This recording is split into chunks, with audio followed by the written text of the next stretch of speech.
Les invitamos a adentrarse con nosotros en el terreno de lo desconocido. Aquí comienza Voces del Misterio.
Buenas noches y bienvenidos todos, un programa más aquí a su rojiblanca sintonía, a Voces del Misterio, en la 91.6 de la FM, hablando para todo el mundo desde este punto del dial y por supuesto para internet.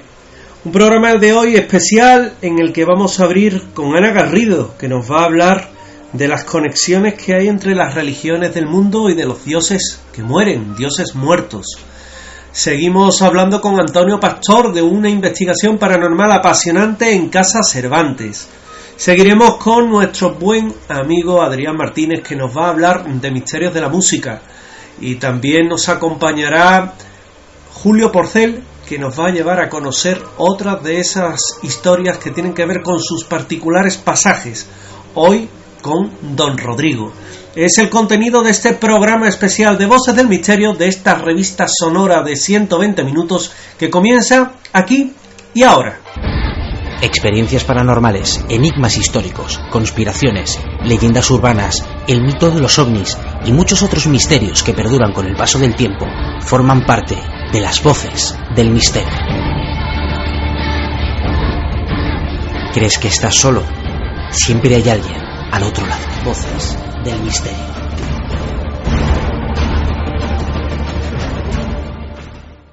Y hoy abrimos nuestro programa, abrimos estas puertas de Voces del Misterio para que Ana Garrido nos hable de un tema muy especial que tiene que ver un poco con todo, con la mitología, que tiene que ver con la historia, que tiene que ver con la cultura y que tiene que ver evidentemente con el misterio. El tema que nos trae hoy nuestra compañera Ana Garrido no deja de ser un tema complejo, un tema que no a todos les acomoda y que también es verdad que debe de tenerse siempre en la memoria, porque es necesariamente algo que seguramente les va a resultar muy interesante. La gran parte de los sistemas de creencias humanos tienen puntos comunes unos con otros, y lo que figura en otras religiones o en otras culturas, como por ejemplo la figura de Krishna, que tiene un gran paralelismo con la de Jesús de Nazaret o con otras muchas figuras, y que es la línea que hoy precisamente queremos tocar, es la línea que hoy queremos hablar, la de los dioses que mueren, la de los dioses que acaban, sus días de una forma trágica, como precisamente no se podría pensar que un dios puede acabar. Pues de eso mismo vamos a hablar con Ana Garrido. Ana, ¿qué tal? Buenas noches. Muy buenas noches, José Manuel. Los dioses que mueren o la herencia del cristianismo, así es. Bueno, cada día se acepta más que el inspirador del Corán fue el ángel Gabriel y que el santoral católico tiene como poco cierto regusto parecido, o llámale X, con el sistema politeísta grecorromano. La muerte del Hijo del Hombre no es la única que se ha dado en la historia. No son pocos los dioses que mueren en los distintos sistemas de creencias que existen. Y como bien dices, pues eso es de lo que toca hablar esta noche. Pues efectivamente, porque hay muchos otros sistemas de creencias en las religiones actuales, pero cuéntanos, Ana, ¿por qué se da esta circunstancia? Pues no es la primera vez que tratamos este tema. Ocurre que con las conquistas bélicas unas civilizaciones se superponen a otras, ¿no? Las costumbres se acaban entremezclando, las tecnologías también, y respecto a las creencias, pues la cuestión ha sido un poco desigual.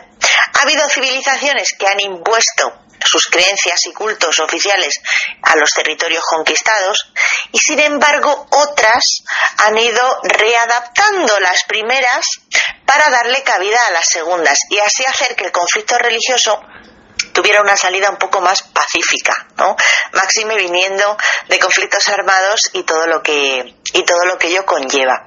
Esta estrategia que comentamos fue seguida de forma habitual por los romanos, que debieron hacer un poco encaje de bolillos para encontrar la forma de unificar bajo su imperio sistemas de creencias tan dispares como el judío, el egipcio o las tendencias paganistas. Así que muchos ritos e instituciones se exportaron a los territorios conquistados. Las religiones nacionales sobrevivieron al dominio romano, de forma que los habitantes del imperio combinaban de alguna manera sus devociones locales con el cumplimiento de lo exigido en materia religiosa por las autoridades romanas. Eso era fundamental en la antigüedad. ¿Por qué? Pues porque en esa época además la religión y los ritos asociados a ella estaban muy incrustados en las instituciones políticas y sociales, proporcionándoles legitimidad, aunque a día de hoy pues cada vez es menos común. Así que aquí tenemos la razón por la que unas religiones beben de otras. No son pocas las veces, como dices, y como dices bien, que hemos hablado sobre cómo hay paralelismos, y hoy hablamos precisamente de uno de ellos. Uno que además va a la raíz misma del sistema de fe cristiano y le añade, bueno, pues algunos ingredientes de perspectiva, como por ejemplo la muerte de Dios. ¿Fue Jesús la primera deidad en morir y resucitar, Ana? Pues aunque a veces nos parezca mentira, no es la primera vez en la que un dios muere y resucita, o Dios como tal. En cada ocasión en las que ha estado presente este hecho, ha llevado su carga simbólica, pero todas ellas pasan más o menos por las mismas fases. Nacen, sufren la muerte, un eclipse o una experiencia similar al fallecimiento, también puede ser, ¿vale?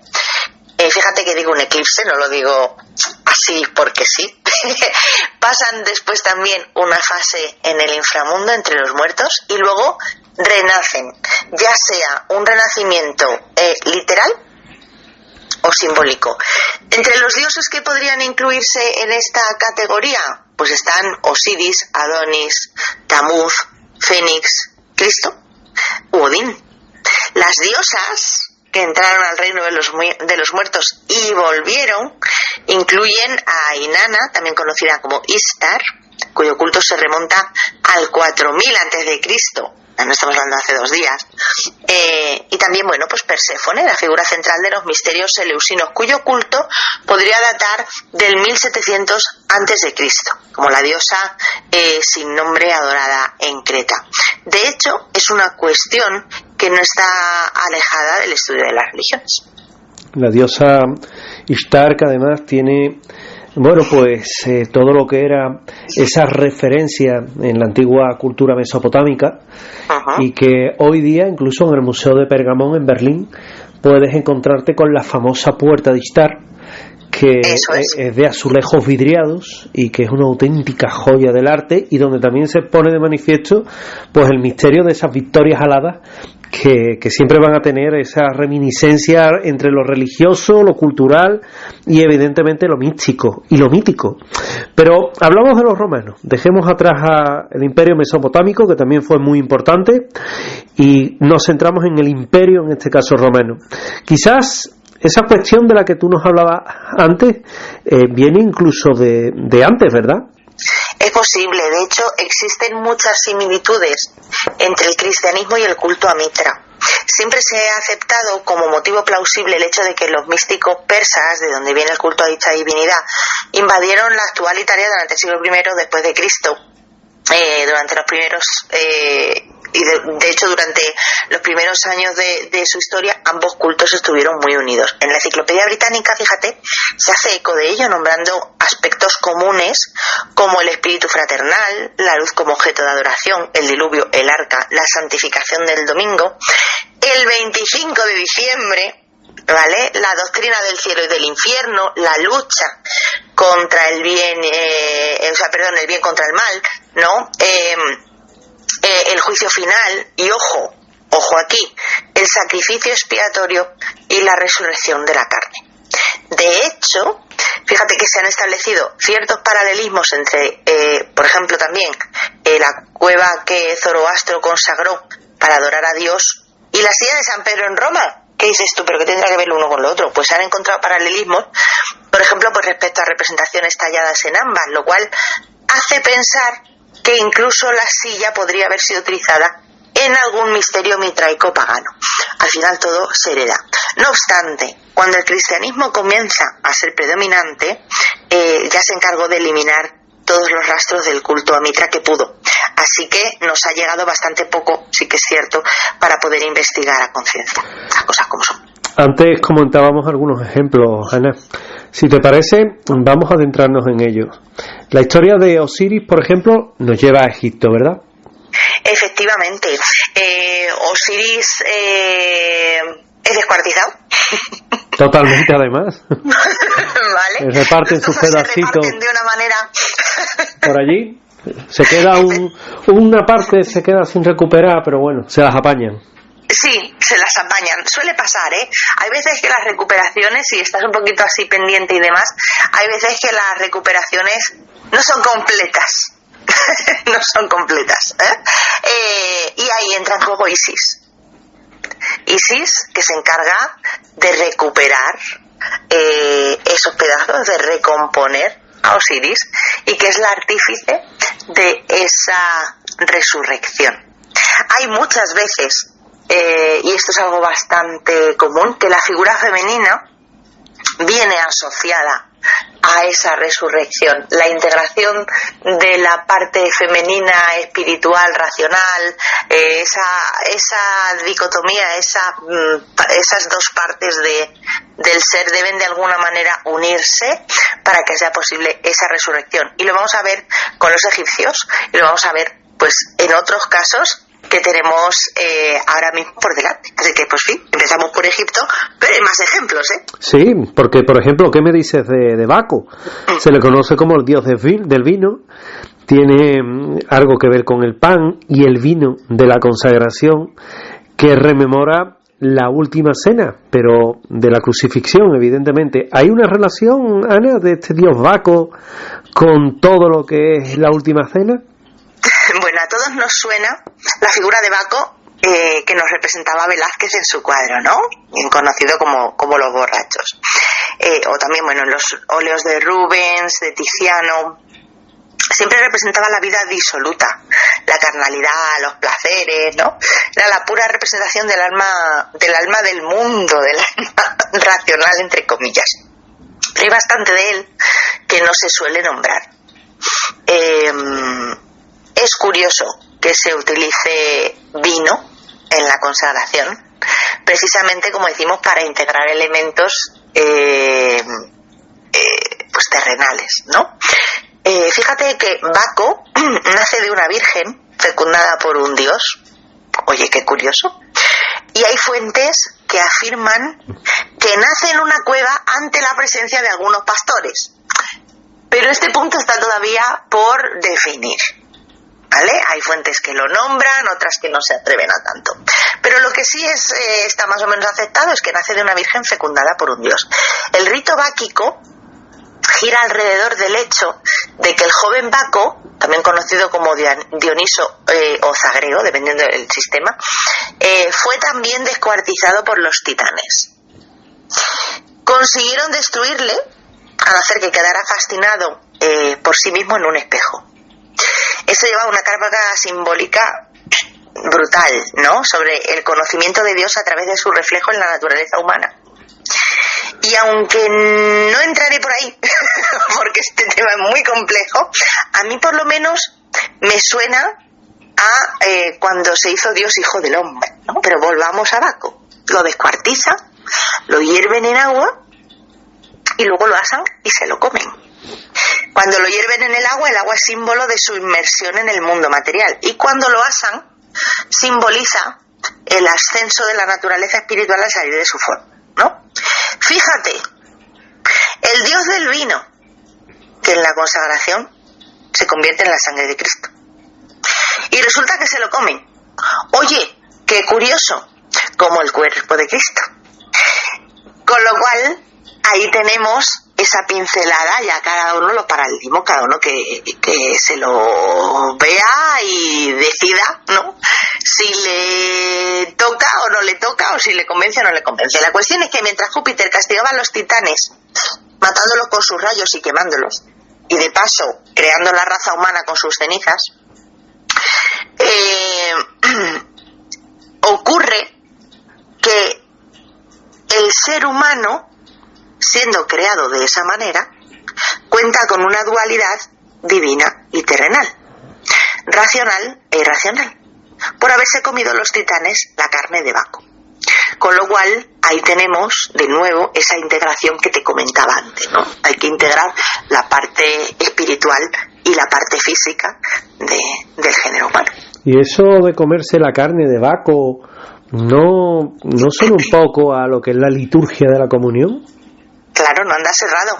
Entre los denominados misterios de Dioniso existe uno en el que una vez al año se reunían sus adoradoras, todas mujeres por cierto, fíjate de nuevo la integración de lo femenino, dejaban libre en el monte un cabrito, lo perseguían y lo descuartizaban y luego ingerían su carne. Se creía que el cabrito representaba simbólicamente al dios, y que ingiriendo su carne se unían místicamente a esa divinidad. Al unirse a ella, ya que Dioniso había muerto y luego había sido vuelto a la vida, podemos buscar el mito perfectamente en internet y veremos toda la historia completa. Es que es muy larga. Pero al haber sido devuelto a la vida, en su peripecia vital de muerte y resurrección se aseguraban la inmortalidad, que por otra parte poseían innatamente, porque el alma de por sí es inmortal, ¿no? Ya puestos, pues oye, también tiene su cosa que en la última cena, como estábamos diciendo, el vino sea la sangre de Cristo, justamente sangre relacionada con el corazón, que es lo que salva a Palas para finalmente poder resucitar a Baco como redención de la parte racional del género humano. Desde luego es para darle una vuelta, y en ocasiones, Baco y Dionisio han sido identificados con el sol. Además, Palas es la responsable de unir los trozos, y tiene todo esto una relación con los mitos, por ejemplo, de Egipto, que antes hablábamos de Osiris e Isis, o en la antigua Mesopotamia con Tamuz e Ishtar.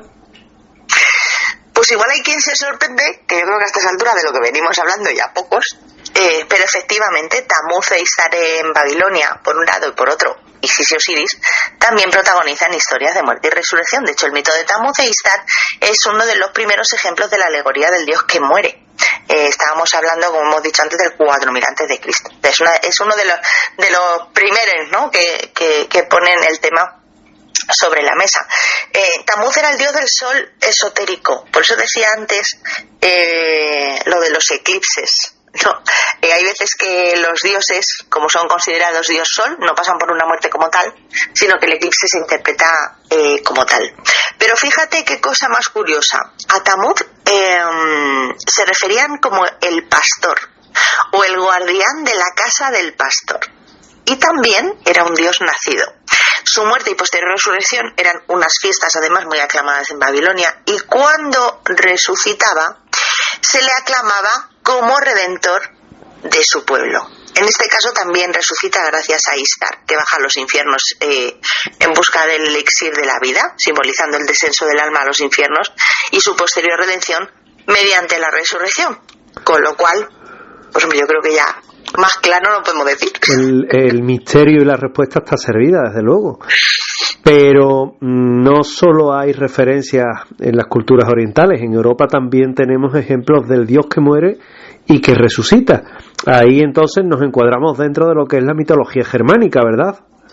Claro, la muerte de Balder es sin duda uno de los episodios de la mitología germánica más conocidos e igualmente más interpretados y analizados por las ciencias mitográficas.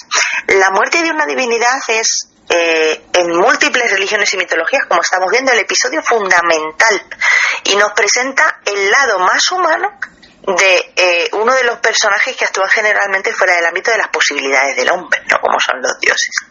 En este caso, Loki manipula a Odr para que mate accidentalmente a su hermano Balk. Curiosamente,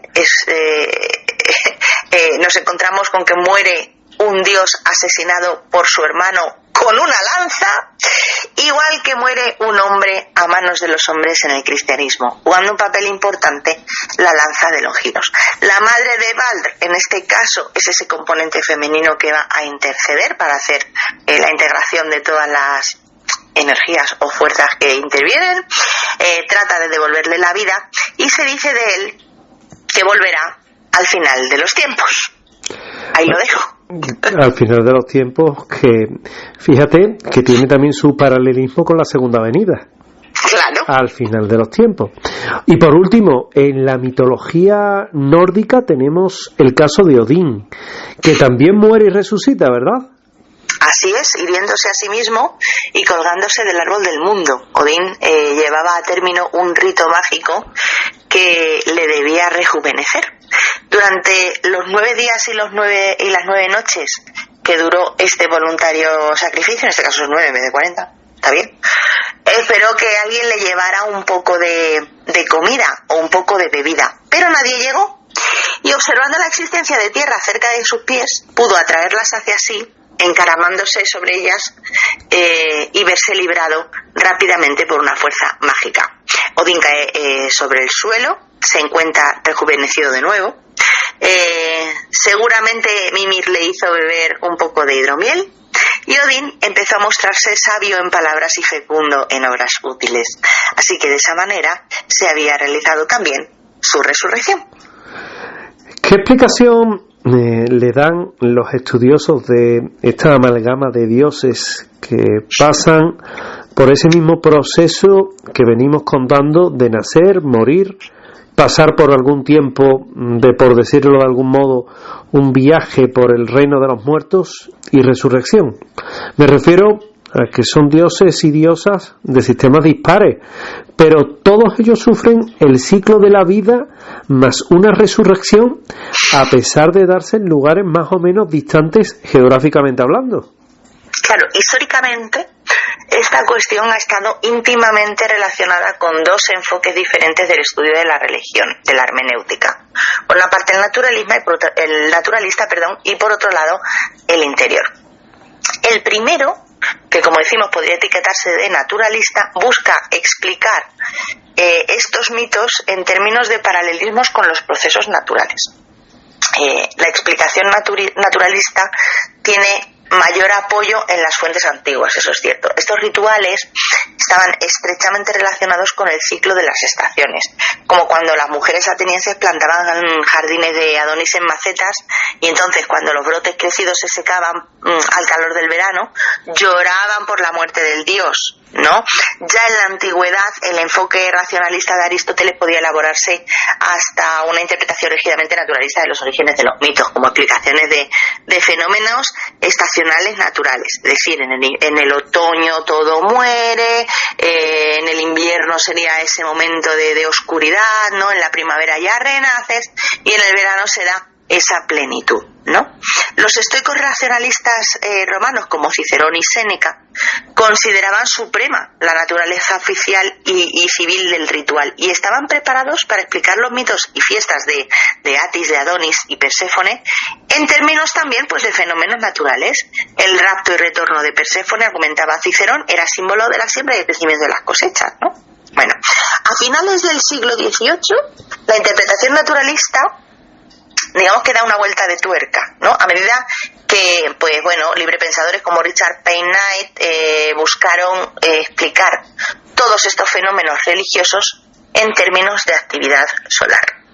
Y así se consideraba que tanto las tribulaciones de Jesús como las de Osiris representaban el curso del sol por el día, la noche y el amanecer.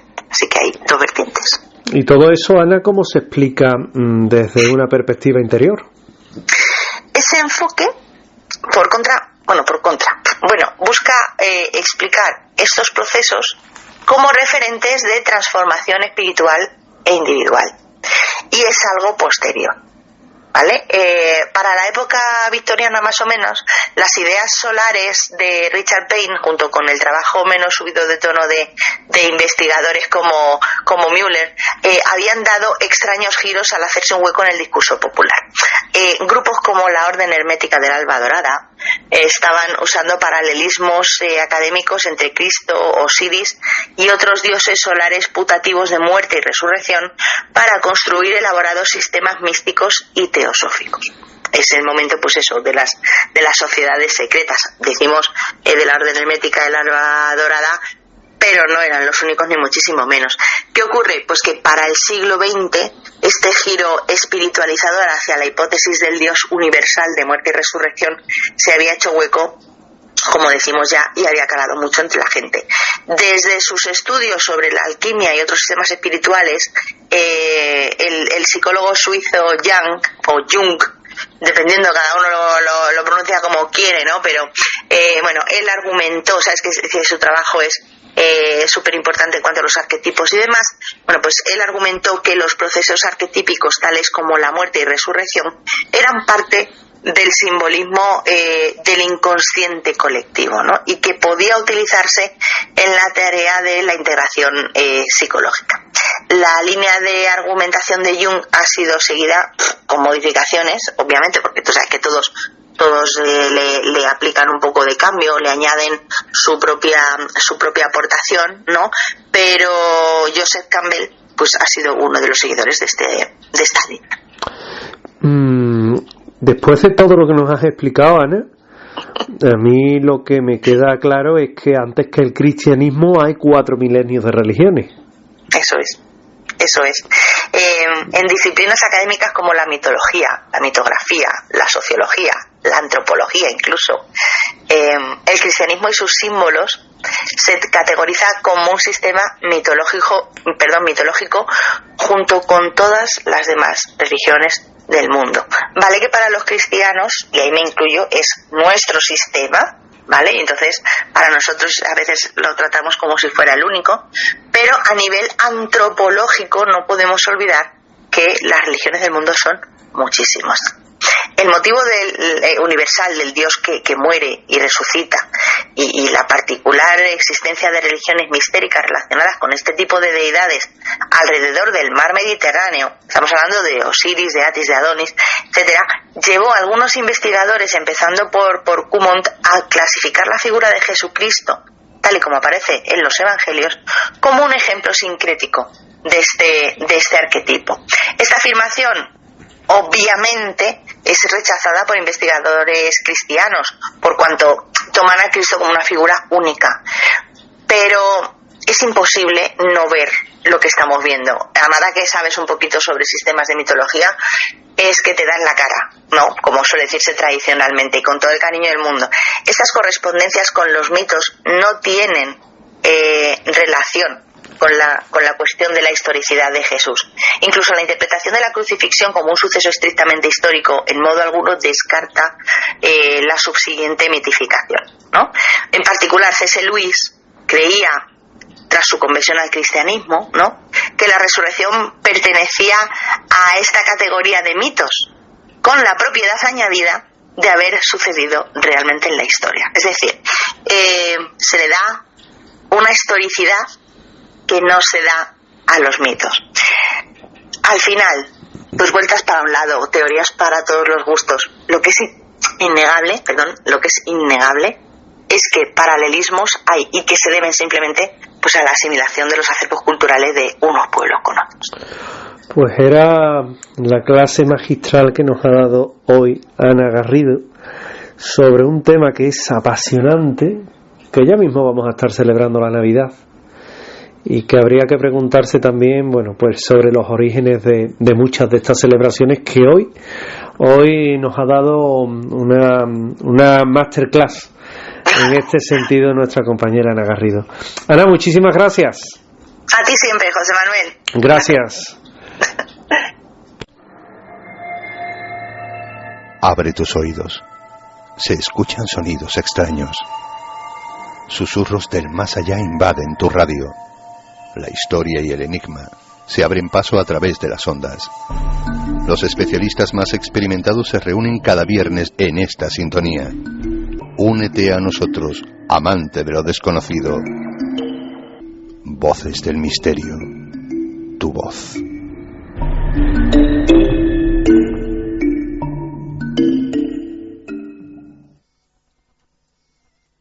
Antonio Pastor es un apasionado del mundo del misterio y es una persona que desde temprana edad se ha investigado pues los principales casos de su Málaga, pero también indudablemente ha estado al tanto de todo lo que ocurre y todo lo que de misterioso tiene en todo lo que es la comarca y en todo lo que es Andalucía.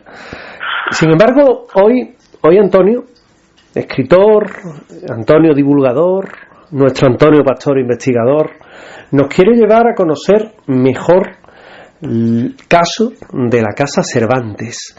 Explícanos un poco, Antonio, ¿dónde está exactamente la Casa Cervantes? Pues fíjate, la Casa Cervantes está en el pueblecito de Vélez, Málaga, y además de ser una casa, un edificio histórico y espléndido, con un patio central maravilloso, que a simple vista nos traslada a aquella época, ¿no?, en la cual ese aire romántico existía por todas esas calles.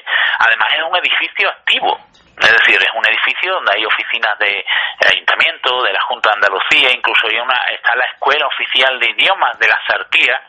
Es decir, es un lugar activo, ¿no?, un edificio que está abierto a la gente.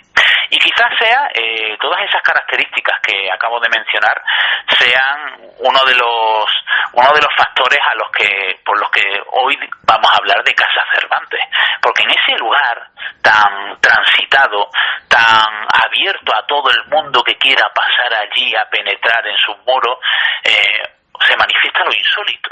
Pero además nos encontramos con un hecho, con un fenómeno recurrente de Casa Cervantes, más es conocido por ese fenómeno que después profundizaremos un poco en él, y después un hecho histórico que se descubre que nos hace ver cómo el caso de Casa Cervantes es un caso redondo, es decir, lo que solemos llevar los investigadores es un caso redondo. Nosotros, como tú bien sabes, tú lo sabes muy muy bien, cuando vamos a este tipo de lugares donde ocurre un fenómeno paranormal y constatamos que es así, siempre intentamos retraernos un poco en el pasado, en ese hecho histórico que ha podido ocurrir allí, para que de alguna manera podamos descubrir o localizar, mejor dicho, ese hecho para dar explicación a lo que ocurre, porque desde el punto de vista de la parapsicología se defiende que existe la impregnación ambiental.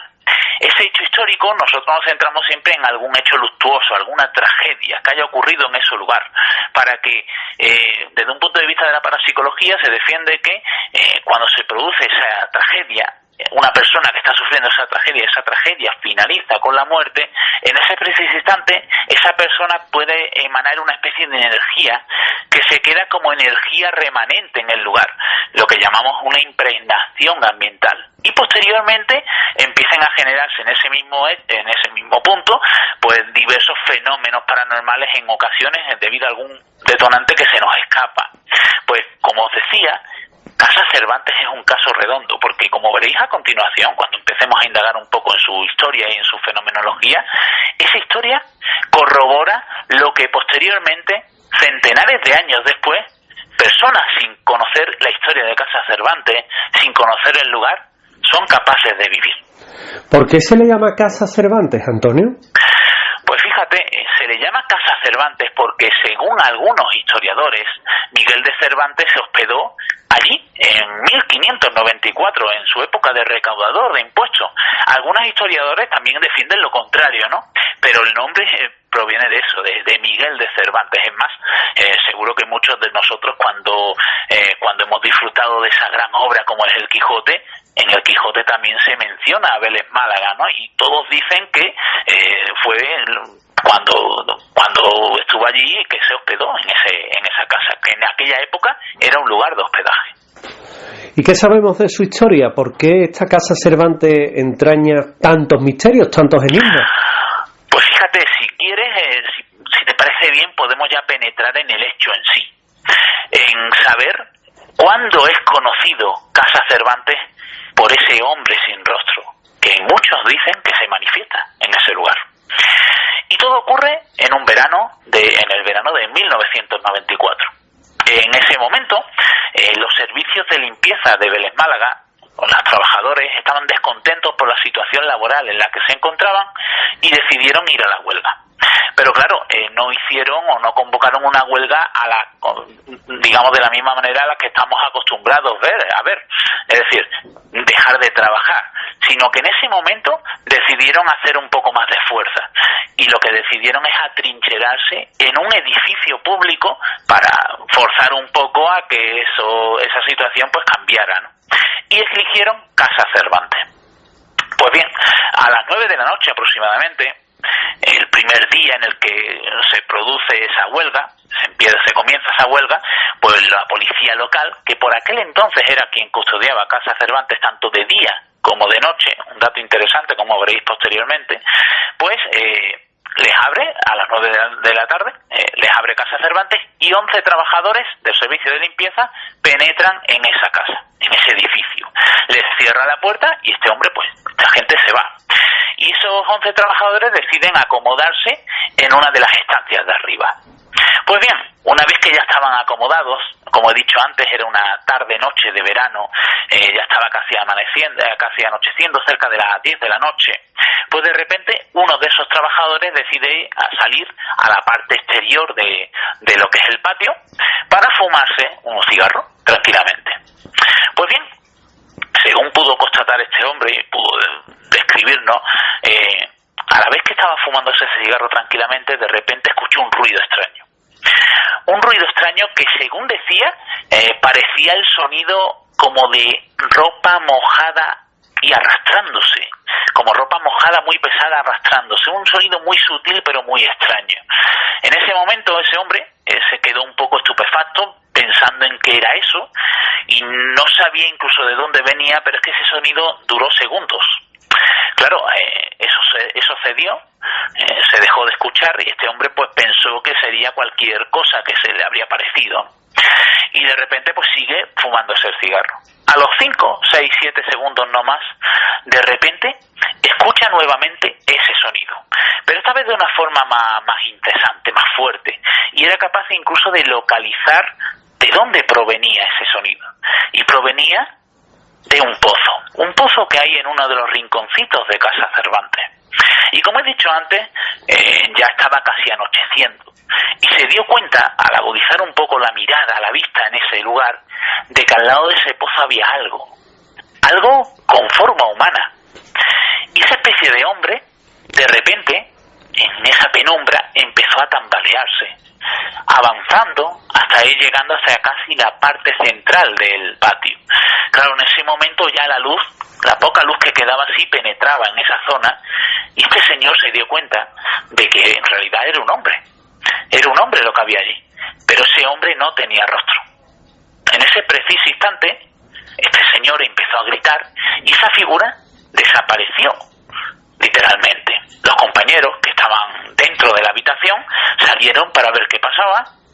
Como es lógico, en cuanto les explicó este señor lo que habían vivido, pues registraron Casa Cervantes desde arriba abajo, porque claro, lo primero que pensaron es que alguien había entrado allí para gastarle cualquier broma macabra, ¿no?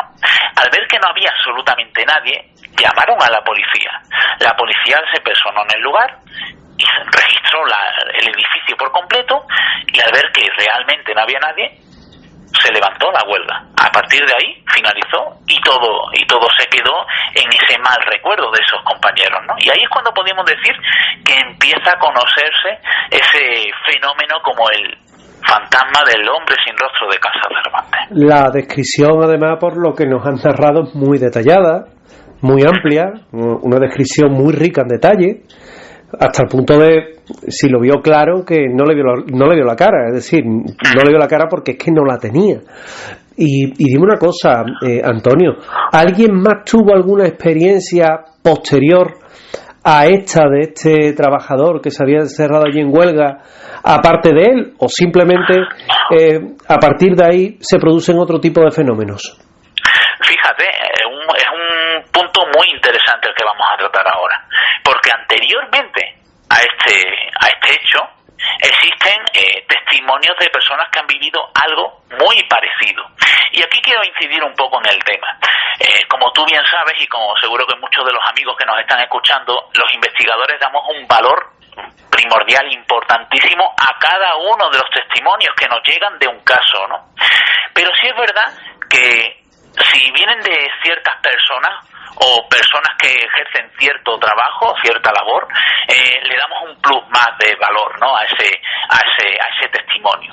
Y es que, como os comentaba al principio, ese lugar era custodiado tanto de día como de noche por la policía local.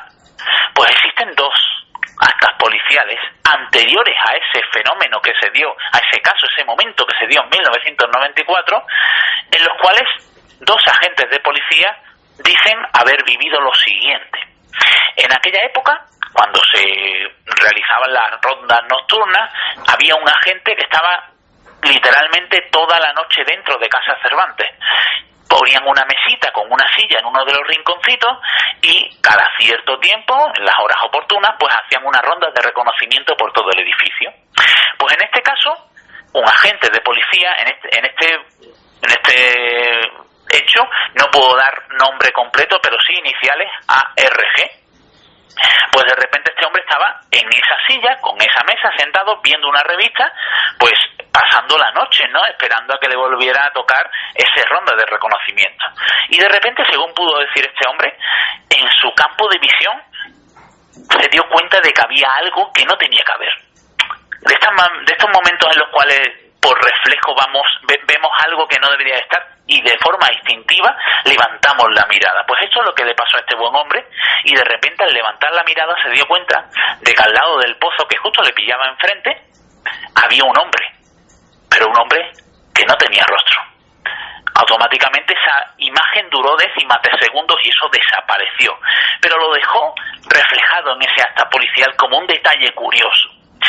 Unos meses después, otro agente, en este caso Francisco Ortega Díaz, de repente estaba haciendo una de esas rondas de reconocimiento y justo al traspasar esa zona donde estaba el pozo, justo al traspasar ese pozo, de repente escuchó un ruido muy extraño. Ese ruido le hizo girarse acercarse para mirar al pozo, y se dio cuenta de que la tapadera de madera del pozo se había puesto en vertical, como si de alguna manera unas manos invisibles hubieran levantado ese pozo. Fijaros, 2 testimonios por escrito, actas policiales anteriores a ese hecho que hemos relatado de 1994, y que nos hacen constatar de que allí ocurrían ese tipo de fenómenos, y todo relacionado con un hombre sin rostro, o un hombre que se manifiesta sin rostro, y siempre alrededor de ese pozo. Es decir, de alguna manera, la fenomenología, los fenómenos que se dan allí, ya nos van dando ciertas pistas para lo que posteriormente descubrimos. La verdad es que son 2 testigos, y 2 testigos que son los calificados testigos de élite. Son fuentes policiales, aparte de ese trabajador en huelga. Es decir, ya vamos teniendo un acervo en ese dossier tan particular de Casa Cervantes, lo bastante importante como para poder afirmar que cuando menos se produce allí un fenómeno de fantasmogénesis, ¿verdad?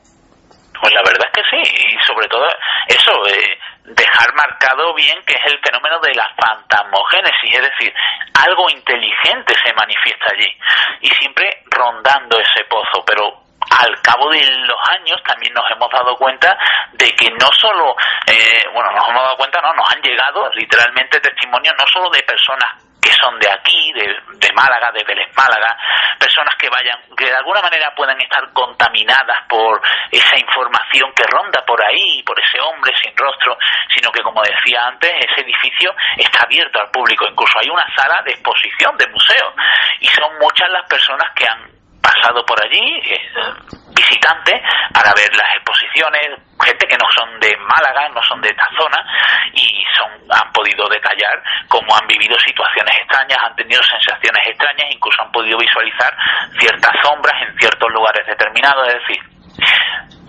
hechos que nos hacen pensar que el lugar está vivo.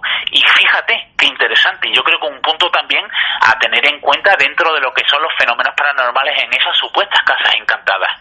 Todo comienza en 1985, cuando Casa Cervantes es remodelada, sufre una remodelación, y entre otras cosas se acondiciona el patio central y se cimenta ese pozo, y es a partir de ese momento cuando empiezan a generarse esos fenómenos paranormales. Y de muchos he sabido que esa especie de obras, esa especie de remover de tierra, en otros casos han sido los detonantes para que en esos lugares ocurran esa fenomenología. Una fenomenología que es apasionante por lo que nos estás contando, pero es que a esta historia todavía le tenemos que sumar más cosas, que es la propia historia en sí del sitio. Efectivamente, y fíjate, es de este tipo de lugares especiales que te va contando la historia con esos fenómenos, ¿no? Llegamos allí, empezamos a investigar, empezamos a experimentar en las veces que hemos podido estar allí, para, como es lógico, como muchos sabéis, pues intentar recabar alteraciones en el lugar, psicofonías, todo tipo de alteraciones físicas, ¿no? Pero como bien sabéis, una labor muy importante del investigador es empezar a realizar esa investigación documental. Y empezamos a tirar de ese hilo histórico. Y nos damos cuenta de que 200 años antes, ese lugar, como he dicho antes, que cuando se hospedó Miguel de Cervantes, también era un lugar de hospedaje, pues hace 200 años seguía siendo un lugar de hospedaje. Y según quedó reflejado, en un momento dado, un hombre apareció por allí, venía de paso y se hospedó en esa casa. Y ese pozo, ese pequeño pozo, estaba habilitado para beber agua. Claro, este hombre, en un momento dado, pues fue a ese pozo a sacar agua, con tal mala suerte de que se inclinó demasiado y cayó boca abajo por ese pozo. No sé si podéis buscar información sobre la imagen de ese pozo. Es un pozo muy estrechito. Imaginaros en aquella época, con esos medios, una persona cayendo boca abajo por ese pozo, entre los golpes y el morir ahogado boca abajo. Cuando en aquella época consiguieron sacar el cadáver de ese hombre, lógicamente la muesca que tenía era una muesca de terror, ¿no? Su cara era un horror, era difícil de poder contemplar a esa persona sin que se te removiera algo por dentro, ¿no? Y en aquella época, a todo esto hay que sumarle que tenían yo yo diría que grotambolesca costumbre de que hasta que no llegaba el juez para levantar el cadáver, los cadáveres se sacaban a la puerta de la calle. Es decir, ese cadáver de ese hombre estuvo expuesto en la puerta de Casa Cervantes. Nadie podía permitir de que cualquier viandante, cualquier habitante de allí de Vélez Málaga pasara y se encontrara con esa imagen, no con esa fotografía del terror. ¿Qué hicieron? Lo que hicieron es taparle la cara con una gasa, anudándosela en la nuca y dejar allí el cadáver. Pues el cadáver fue trasladado al antiguo cementerio de Vélez Málaga y se le hizo la autopsia pertinente y no fue reclamado por nadie. Fue enterrado en una fosa común, con el rostro tapado. Fijaros qué interesante. 200 años después y a consecuencia de unas obras de remodelación, de repente empieza a manifestarse una supuesta figura de un hombre sin rostro alrededor de ese pozo. Por eso decía al principio, quizás nos encontremos ante un caso redondo, un caso en el cual nos llegan los testimonios de personas que viven un hecho concreto, muy definido, como tú decías, Bauti, y de repente nos damos cuenta de que ese hilo histórico lo enlaza con un hecho histórico, valga la redundancia, que corrobora de que esa especie de eco del pasado empieza a manifestarse en ese lugar para, quién sabe, transmitirnos algo. La verdad es que el caso es redondo, como tú dices, porque es que se tienen todos los polos de la historia. Se tienen los testimonios de numerosos testigos, se tiene una historia, en este caso, que corresponde con la cultura que nos vamos a encontrar en aquella zona, en la Sarquía, en Vélez, pero luego también nos encontramos con esta otra historia que desde luego nos lleva a pensar que evidentemente el hombre sin rostro se puede corresponder con aquel que fue enterrado con esa especie de sudario en la cara y a la que no se le veía el rostro. Parece que sería lo más normal. ¿Tenéis la oportunidad de entrar allí a investigar, Antonio? Pues hemos tenido la oportunidad de entrar a investigar, incluso, bueno, tú sabes que hacemos rutas y en este Halloween hicimos unas rutas especiales allí, experimentando en Casa Cervantes. Y la verdad es que es un lugar bastante interesante, porque, bueno, a pesar de ser un edificio que, digamos, es tan activo, que sabemos que esas alteraciones en el campo electromagnético, esas corrientes pueden darse y pueden ser un falso positivo, también hemos tenido alguna que otra prueba, por así decirlo, de que algo anómalo existe. No, yo no he visto a los hombres sin rostro.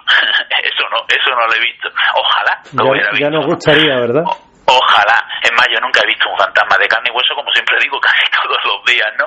Pero fantasma como tal, no. Pero sí es verdad que en este tipo... Bueno, también hay que tener en cuenta que nosotros casi siempre vamos como el reportero que va a cubrir una noticia, ¿no? Vamos después de que muchos testigos nos dicen haber vivido algo. Siempre llega tarde, ¿verdad?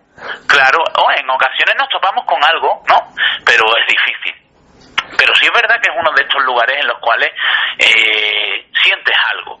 Y a muchos seguro que les parece esto una cosa muy sutil o muy fugaz en lo que es el sentimiento en sí de una persona que pueda percibir algo por el hecho de estar sugestionado y demás. Pero los investigadores que estamos acostumbrados a este tipo de lugares, y no este lugar, sino otros muchísimo peores en los cuales la sugestión, esa mala amiga, ¿no?, que en ocasiones pues te traiciona, pueda afectarte en algo, sabemos que en ciertos lugares podemos sentir algo, podemos percibir algo y saber que no es la sugestión, ¿no? Y este tipo de lugares, ¿no? Lugares en los cuales en momentos determinados te sientes observado, te sientes acompañado. ¿Tuvisteis algún resultado en Halloween, Antonio? Tuvimos algunas psicofonías un tanto débiles, pero claro, tenemos que tener en cuenta también que había un grupo bastante numeroso, entonces esos resultados hay que tenerlos un poco en tela de juicio, ¿no? Claro. Pero fue bastante interesante porque incluso algunas personas sensitivas que nos acompañaban también percibían en esos momentos de grabación percibían algo que luego se corroboraba con esa psicofonía débil, ¿no? Es decir, podíamos ver que aunque era muy débil, valga la redundancia, lo que se estaba generando en ese momento dado, sí es verdad que podíamos buscarle cierta relación con esa sensibilidad especial que tenían esas personas, porque tenemos que tener en cuenta una cosa, y es que estamos hablando de parapsicología, estamos hablando de fenómenos extraños, y la percepción de ciertas personas también es muy influyente, no solo en esas experimentaciones, sino en la conclusión, en esos resultados que podemos obtener. Resultados que evidentemente hoy se desarrollan en un edificio vivo, en un edificio en el que, en el momento en el que tú y yo estamos hablando, pues puede estar ocurriendo algún fenómeno insólito, algún fenómeno anómalo, y puede estar pasando algo extraño. En opinión de Antonio Pastor, este caso en la Axarquía, en Vélez, el caso de la Casa Cervantes, es uno de los más encantados, más intrigantes que hay en la actualidad en la zona. Pues yo pienso que sí. En lo que se refiere a la Axarquía, sí, porque tiene todos los alicientes para que cualquier persona que se interese por esto de los fenómenos paranormales vea reflejado en esa Casa Cervantes una casa encantada, es decir, un lugar, una vivienda, un edificio que tuvo vida, que tiene una historia en la que a día de hoy, como hemos dicho, muchas personas dicen haber vivido lo insólito. Simplemente hay que visitarlo de noche. Es un lugar que te transmite por esa estructura, por esa forma que tiene, pero de alguna manera u otra te transmite, y si a ello le sumamos esa historia y esa fenomenología viva del lugar, para mí es uno de los casos de la Axarquía más interesantes y a día de hoy más vivo, valga la redundancia. Pues era Antonio Pastor, nuestro amigo, nuestro colaborador, nuestro investigador, que esta noche nos ha querido llevar a la Axarquía para conocer este apasionante caso. Lo pueden seguir a través de redes sociales, Antonio Pastor, a través de el grupo también en Facebook que lleva por nombre TSI España, que se dedica a todas estas acciones de investigación y por supuesto de la divulgación y conocimiento de la psicología. Van a poder seguir todos sus trabajos en radio, en televisión, en prensa, y por supuesto recomendarles encarecidamente su libro de psicofonías, en los que de forma didáctica y de una forma bastante sutil te explica lo que es un fenómeno apasionante que es el misterio del siglo XX. Hoy, por contra, lo que nos ha estado hablando es de casas encantadas, de fantasmas y de hechos insólitos, como solo él lo sabe hacer, como solo un grande como Antonio Pastor lo sabe contar. Antonio, muchísimas gracias y te espero en una próxima cita con cualquier otra actividad extraña o parapsicológica que se pueda dar y que tú nos puedas contar. Pues gracias a ti, como siempre, por hacerme participar y formar parte de esta gran familia, por permitirme este ratito contigo y sobre todo con todos nuestros oyentes, que son los que forman parte realmente de este maravilloso mundo del misterio. Siempre lo decimos, ¿no? Investigamos, divulgamos, pero sin ese otro lado, sin esas personas que siguen, que apasionadamente nos escuchan, nos ven, nos escriben, nos comentan, esto no sería nada, ¿no? Y como siempre, ya lo sabes, estoy a un clic de teléfono para lo que necesites. Un abrazo, compañero. Un abrazo, amigo. Experiencias paranormales, enigmas históricos, conspiraciones, leyendas urbanas, el mito de los ovnis y muchos otros misterios que perduran con el paso del tiempo forman parte de las voces del misterio. ¿Crees que estás solo? Siempre hay alguien al otro lado. Voces del misterio.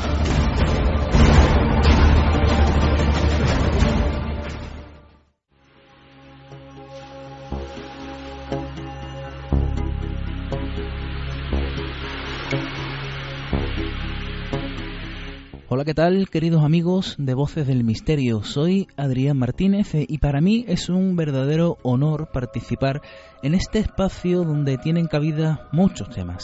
El abanico es amplio y siempre, cuando hablamos de algo en concreto, nos suele acompañar una melodía de fondo, la cual nos sirve para transportarnos a otros mundos, a un lugar abandonado o a tiempos pasados.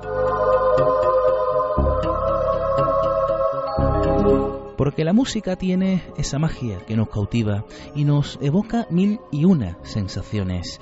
Estoy seguro de que casi toda la humanidad se siente atraída por algún tipo de música, alguna melodía que despierte esa parte de nuestra mente y que nos recuerde o nos transporte a algún lugar o alguna vivencia del pasado.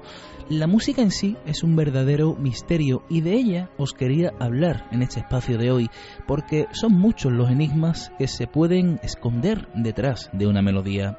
Y para comenzar, lanzo una pregunta interesante: ¿cómo nos afecta la música en nuestro cerebro?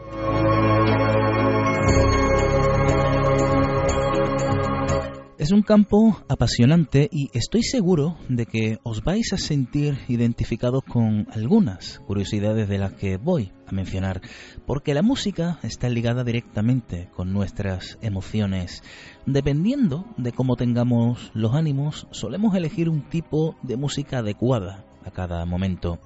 La música viaja a través del aire, vibraciones que llegan hasta nuestros oídos y se convierten en impulsos eléctricos que son transmitidos a nuestro cerebro, el cual lo interpreta como sonido, y a partir de ahí surge la magia, el verdadero misterio, porque son numerosos los efectos que nos produce escuchar música, como por ejemplo disminuir la ansiedad, el dolor o incrementar el optimismo.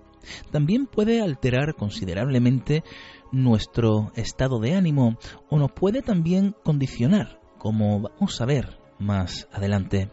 Y es que según diversos estudios, la música afecta a nuestro cerebro en diversas áreas y de diferentes formas. En primer lugar, las emociones.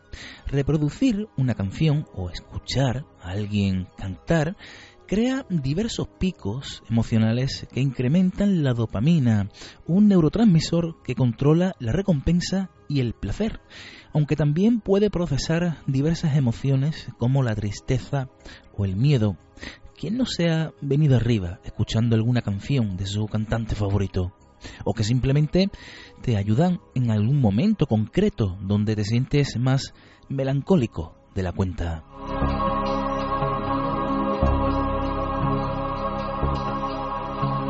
Otro campo interesante es la memoria. Le das al play y automáticamente se te viene a la mente ese recuerdo nostálgico, ¿verdad? Y de una forma u otra lo revives de nuevo. Ese recuerdo está ahí y la música lo despierta inconscientemente. En la Universidad de California se llevó a cabo un estudio en 2009 en el cual descubrieron que existe una parte concreta del cerebro que asocia la música con esa vivencia que te marcó. La misma que se despierta enigmáticamente cuando esa melodía llega a tus oídos, provocando que te transportes a ese momento feliz, triste o traumático.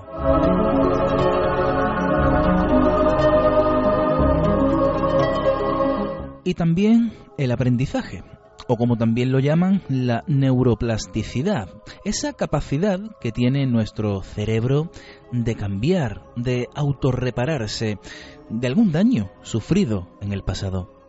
La música ayuda a crear nuevos estímulos, formando nuevas vías para esa renovación necesaria. Y ya por último, y no por ello menos interesante, la atención. Según qué música elijamos, nos puede ayudar a prestar más atención para realizar una u otra actividad. Una música sin letra, por ejemplo, y con un ritmo pausado, nos puede favorecer la atención y la concentración. Y todo esto que acabo de describir lo saben aplicar bastante bien los profesionales del marketing, los directores de cine y también los profesionales de los medios de comunicación. Voy a hacer especial hincapié en los que he citado primero, los especialistas en marketing, porque la música es parte fundamental y quizás haya pasado desapercibido para la mayoría de nosotros. ¿Qué ocurre cuando vamos a un supermercado y escuchamos ese hilo musical de fondo, como el que ya estamos escuchando en este momento? Vamos a escuchar.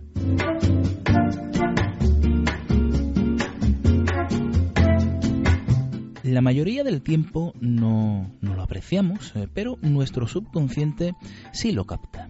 Y nada está ahí por azar, ni de cualquier manera, por supuesto. Todo, absolutamente todo está pensado, y en los grandes almacenes, cuando vamos a hacer la compra, nos acompaña. Es un hilo musical de fondo que nos condiciona en cierta forma, que penetra en nuestra mente y que cambia nuestra conducta, intentando que nos relajemos, que pasemos más tiempo y que tardemos algo más en decidirnos. Claro, eso siempre interrumpido por un señorita Mariloli, acuda a caja número 4, ¿no? Es ahí donde nos damos cuenta quizás de su falta, de ese relax que nos tenía absorbido desde que accedimos a ese centro comercial. Os voy a leer algo que es bastante interesante. Hilo Musical, empresa de contenidos musicales de Telefónica, llega a cualquier punto de España y Portugal en la distribución de sus servicios mediante ADSL, satélite o hilo tradicional. Es líder en el sector de la música ambiental. Más de 60.000 grandes y pequeñas empresas y profesionales confían en este servicio para dar un valor añadido a su negocio. La música de Hilo Musical es seleccionada y programada por un equipo de musicólogos. El fondo musical tiene más de 400.000 temas y su base de datos digitalizada cuenta con 90.000 referencias de autores y compositores y más de 35.000 intérpretes musicales. Esto es muy interesante porque la música es utilizada por muchos comercios para manipular nuestras decisiones de compra. Y algo muy interesante es que estas piezas musicales nunca suenan enteras. O sea, mediante esta técnica consiguen provocar ansiedad en el comprador y así fomentar una compra mucho más compulsiva.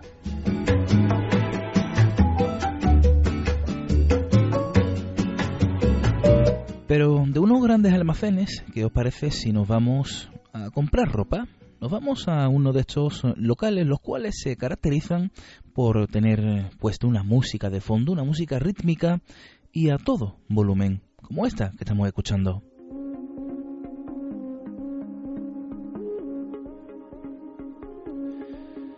Este tipo de música nos estimula a comprar porque limita nuestro autocontrol, con lo que terminaremos comprando de una forma mucho más compulsiva en un local que tenga este tipo de música que en otro donde nos sintamos relajados y podamos recorrerlo sin sentirnos estresados, con mucha calma.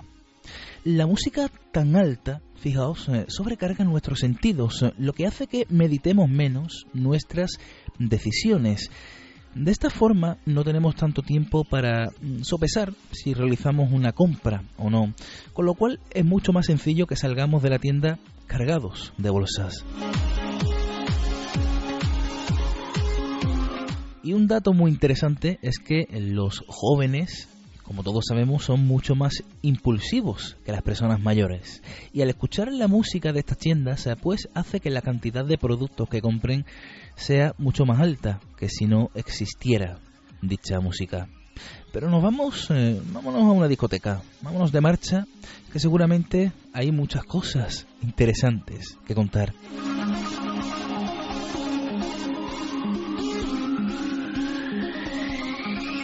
Porque que se ponga la música tan alta en los locales de copas tiene una explicación. Y es que a mayor sonido, más consumen alcohol los clientes. Y por lo tanto, más ganancia para el negocio en cuestión.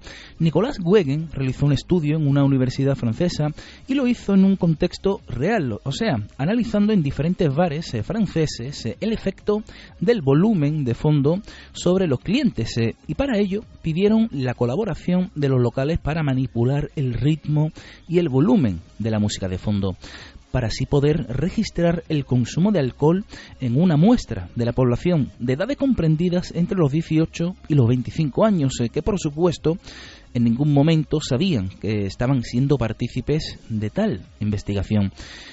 Fijaos los datos que voy a dar.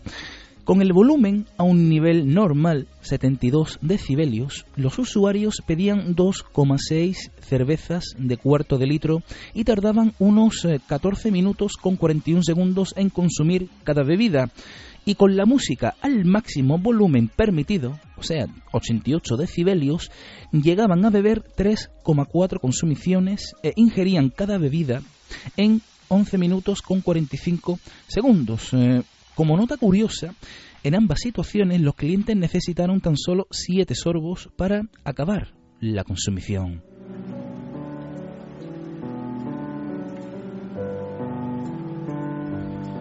Todo esto nos viene a decir que las personas somos manipulables, y lo más inquietante es que no somos conscientes de ello, y no viene mal al menos saberlo. Tener conocimiento de que en esta sociedad de consumo no se da un tiro al aire y todo, absolutamente todo, está pensado y fríamente calculado. Pero también existen conspiraciones dentro de la música. Conspiraciones o leyendas urbanas, nunca se sabe. Lo cierto es que existe una teoría increíble sobre el sistema de afinación universal y por lo tanto de la música que conocemos y escuchamos. Es la conspiración del 440.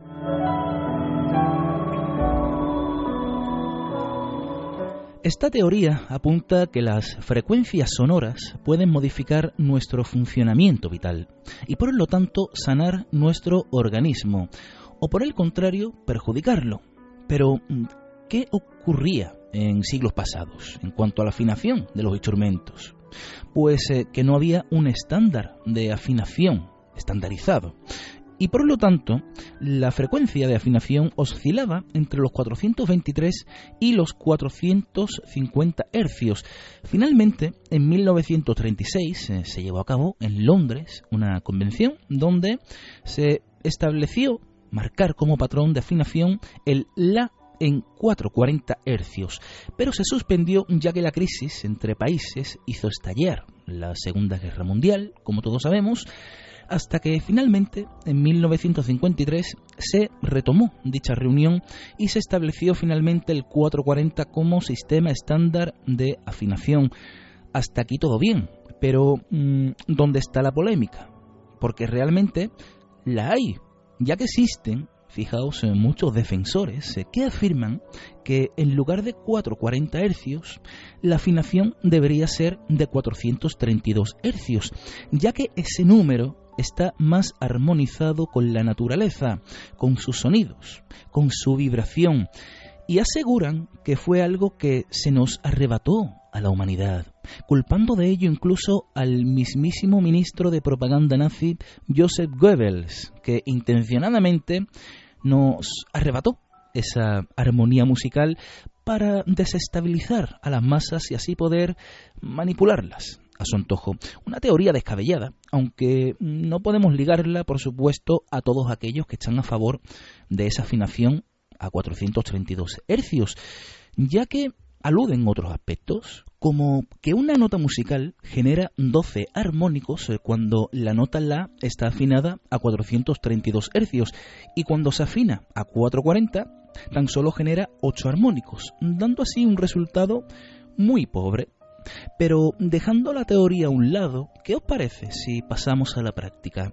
Vamos a realizar algunos experimentos sonoros y para ello recomiendo la utilización de auriculares para una mejor apreciación de las notas y de la música en general. En primer lugar, vamos a escuchar el principio de una canción y vamos a apostar por lo nuestro. Venga, el tema del grupo musical Medina Azahara, Todo tiene su fin, cuyo comienzo creo que es ideal para el experimento. Escuchemos, pues, en primer lugar, esta canción a 4:40.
Bueno, hay canciones que bajo mi punto de vista, las escuchemos en la frecuencia que las escuchemos, nos llegan al alma, como es este caso, pero vamos a continuar con el experimento. Aquí nos podríamos llevar toda la noche escuchando a Medina Azahara y otros tantos artistas míticos, pero vamos a volver a escuchar la misma pieza, pero en esta ocasión a 432 hercios. He realizado la conversión mediante el programa de edición de audio y vamos a ver si notáis la diferencia. Vamos a escucharlo.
Bueno, no sé cuál habrá sido vuestra impresión al escuchar de nuevo la misma pieza repetida, pero cuya afinación está a 432 hercios.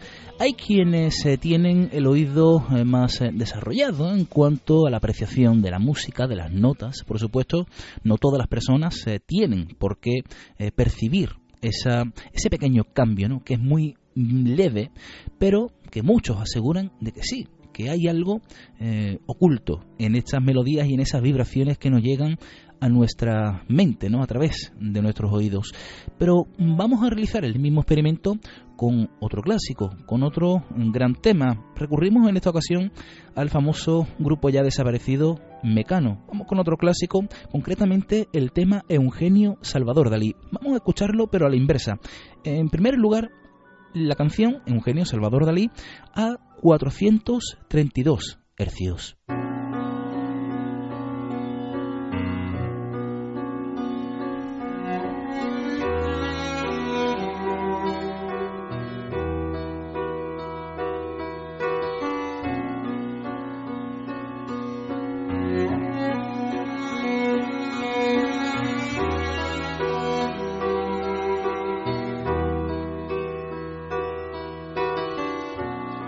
Dalí se desdibuja, tirita su burbuja al descontar latidos.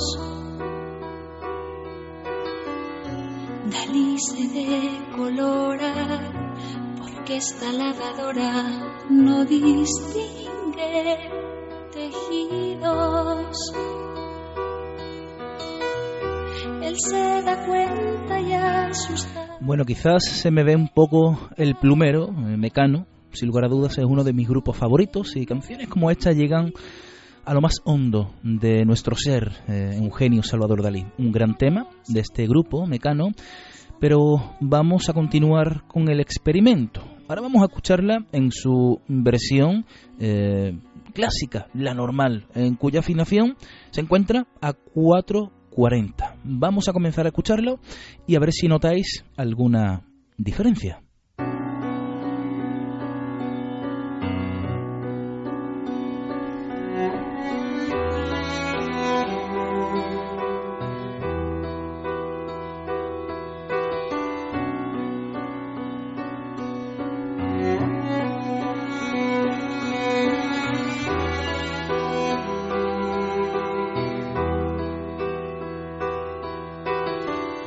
Dalí se desdibuja, tirita su burbuja al descontar latidos.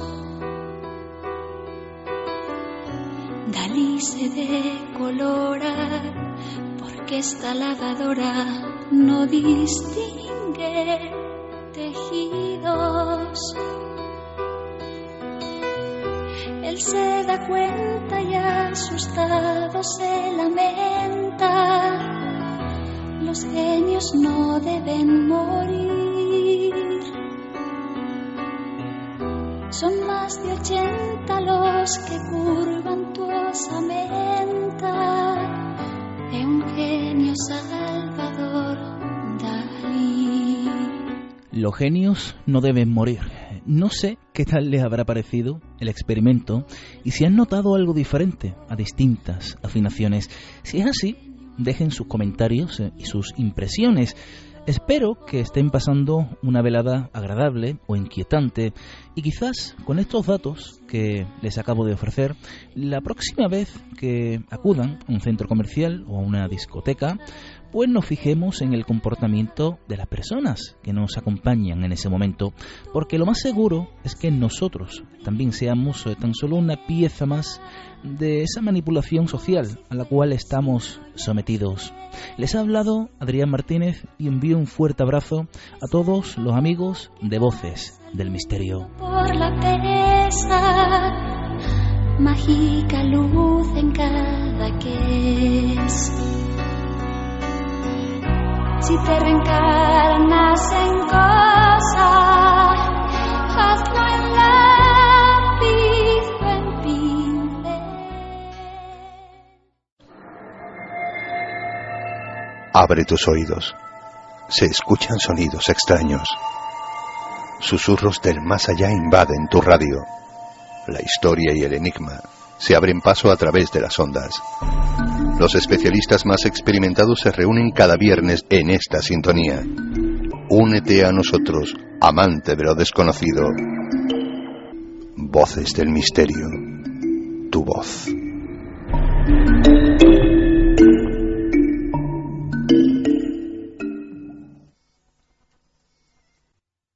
In Hispania, apud Valentiam Rodericus, comes defunctus, et de quo maximus luctus Christianis, fuit et gaudium inimicis paganis. En España murió en Valencia el conde Rodrigo, de quien hubo gran duelo por los cristianos y alegría por los enemigos paganos. Así recogía el crónico mayacense la muerte de Rodrigo Díaz de Vivar el 10 de junio de 1099, cuando, según cuenta la leyenda, en lo alto de las almenas que defendía la ciudad de Valencia fue atravesado por una flecha perdida, aunque lo más probable es que muriera por causas naturales. Hoy, en nuestros pasajes de la historia, la vida del Cid campeador.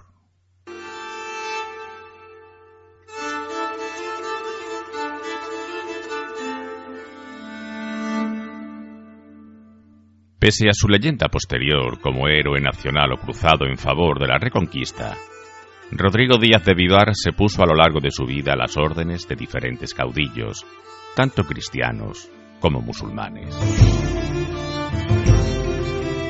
En realidad, luchó en su propio beneficio, convirtiéndose en lo que algunos autores definen como un mercenario, un soldado profesional que presta sus servicios a cambio de una paga, más que un combatiente que lucha por unos ideales. Con todo, su vida inspiró el más importante cantar de gestas de la literatura española, el cantar del mío Cid.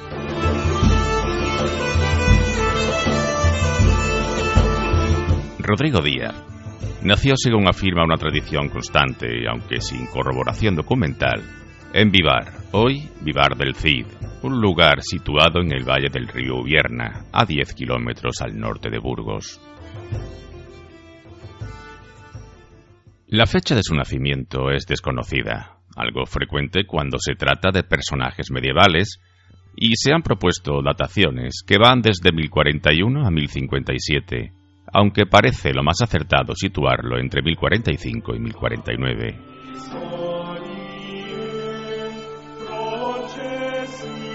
Su padre, Diego Laínez, era, según todos los indicios, uno de los hijos del magnate Flaín Muñoz, conde de León en torno al año 1000. Como era habitual en los segundones, Diego se alejó del núcleo familiar para buscar fortuna. En su caso, la halló en el citado valle de Ubierna, en el que se destacó durante la guerra con Navarra librada en 1054, reinando Fernando I de Castilla y León. Fue entonces cuando adquirió las posesiones de Vivar, en las que seguramente nació Rodrigo, además de arrebatarles a los navarros los castillos de Ubierna, Urbel y La Piedra.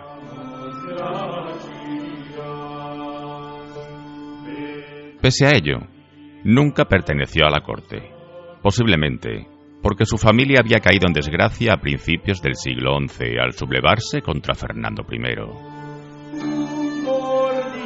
En cambio, Rodrigo fue pronto acogido en ella, pues se crió como miembro del séquito del infante don Sancho, el primogénito del rey.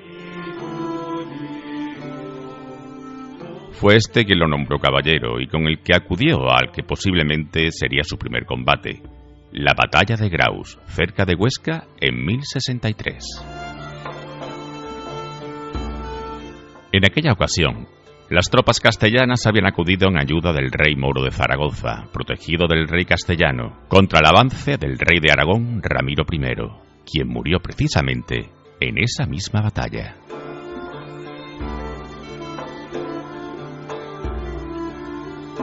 Al fallecer Fernando I en 1065, había seguido la vieja costumbre de repartir sus reinos entre sus hijos, dejando al mayor, Sancho, Castilla, a Alfonso, León, y a García, Galicia.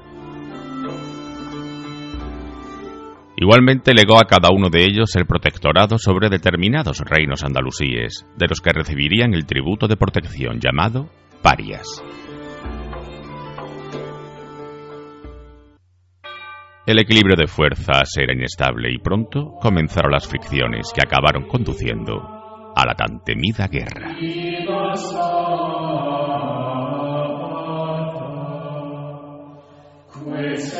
En 1068, Sancho II y Alfonso VI se enfrentaron en la batalla de Llantada a orillas del Pisuerga, vencida por el primero, pero que no resultó decisiva. En 1071, Alfonso logró controlar Galicia, que quedó nominalmente repartida entre él y Sancho. Pero esto no logró acabar con los enfrentamientos y en 1072 se libró la batalla de Golpejera, cerca de Carrión, en la que Sancho venció y capturó a Alfonso y se adueñó de la totalidad de su reino.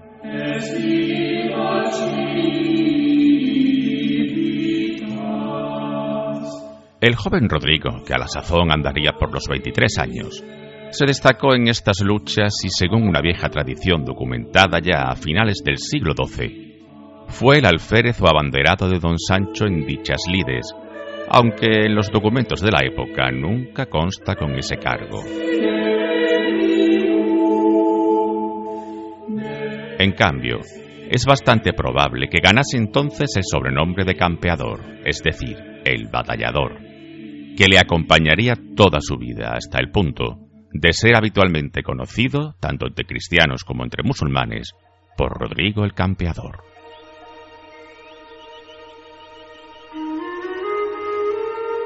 Después de la derrota de don Alfonso, que logró exiliarse en Toledo, Sancho II había reunificado los territorios regidos por su padre.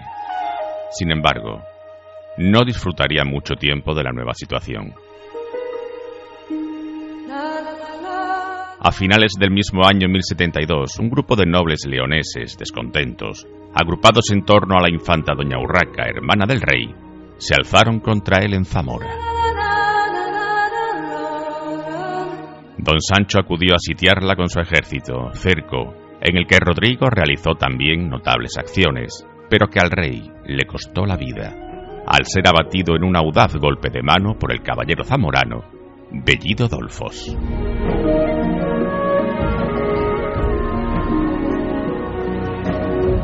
La imprevista muerte de Sancho II hizo pasar el trono a su hermano Alfonso, que regresó rápidamente de Toledo para ocuparlo.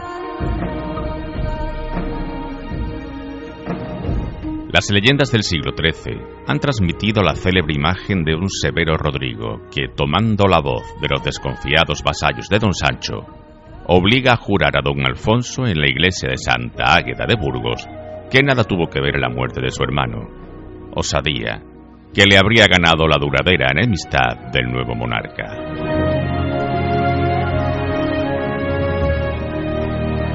A pesar del resentimiento que Alfonso VI tenía sobre Rodrigo Díaz, lo honró concediéndole la mano de la dama doña Jimena, al parecer hija del conde Diego Fernández y pariente del propio rey. Un matrimonio de semejante alcurnia era una de las aspiraciones de todo noble que no fuese de primera fila, lo cual revela que el campeador estaba cada vez mejor situado dentro de la corte.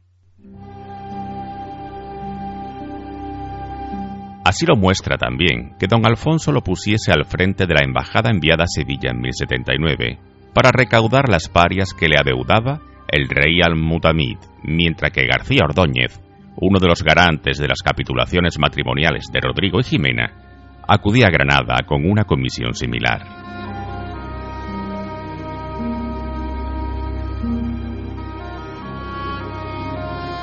Mientras Rodrigo desempeñaba su delegación, el rey Abdala de Granada, secundado por los embajadores castellanos, atacó al rey de Sevilla. Como éste se hallaba bajo la protección de Alfonso VI, precisamente por el pago de las parias que había ido a recaudar el campeador, éste tuvo que salir en defensa de Al-Mutamid y derrotó a los invasores junto a la localidad de Cabra, en Córdoba, capturando a García Ordóñez y a otros magnates castellanos.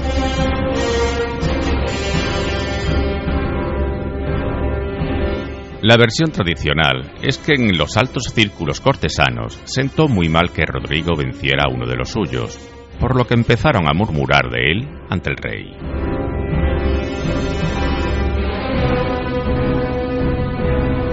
Sin embargo, no hay seguridad de que esto provocase hostilidad contra el campeador, entre otras cosas, porque a Alfonso VI le interesaba, por razones políticas, apoyar al rey de Sevilla frente al de Badajoz, de modo que la participación de sus nobles en el ataque granadino no debió de gustarle gran cosa.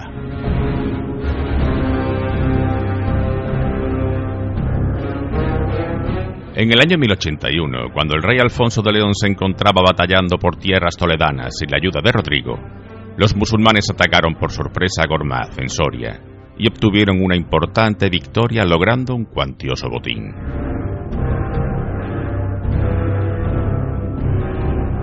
Cuando la noticia llegó a oídos de Rodrigo Díaz, sin esperar órdenes del rey reunió a su ejército y penetró en el reino toledano en busca de los culpables.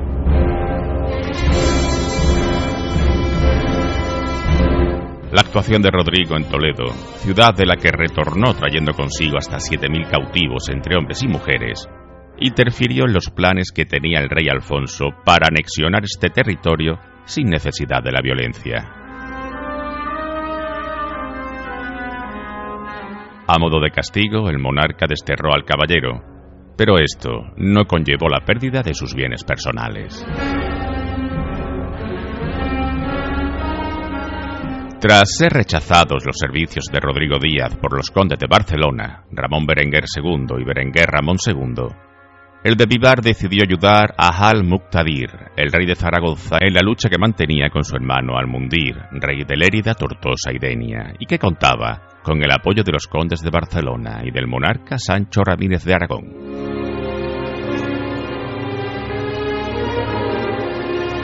Rodrigo Díaz derrotó a Berenguer Ramón II en Almenar en 1082 y cerca de Morella a Al-Mundir y al monarca aragonés en 1084.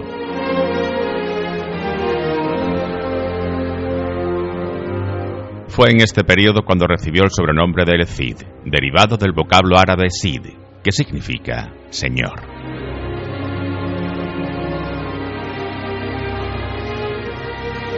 En 1086, un hecho trascendental cambiaría la historia de la península ibérica. Un gran ejército almorávide, procedente del Sáhara, atravesó el estrecho de Gibraltar. Profesaban una interpretación rigorista del Islam y estaban dispuestos a imponerla a sangre y fuego. En noviembre de 1088, Alfonso VI solicitó ayuda al Cid para atacar a los almorávides que sitiaban la fortaleza de Aledo en Murcia. El encuentro entre las tropas de Alfonso y del Cid debía producirse en la zona alicantina de Villena, pero ambos ejércitos, por causas desconocidas, no llegaron a encontrarse.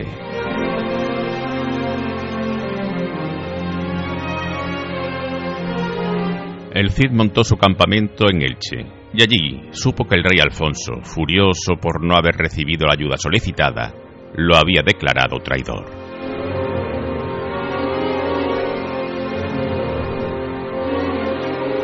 Esta era la máxima deshonra para un caballero, cuyas consecuencias eran terribles: la pérdida de todos sus bienes y el destierro.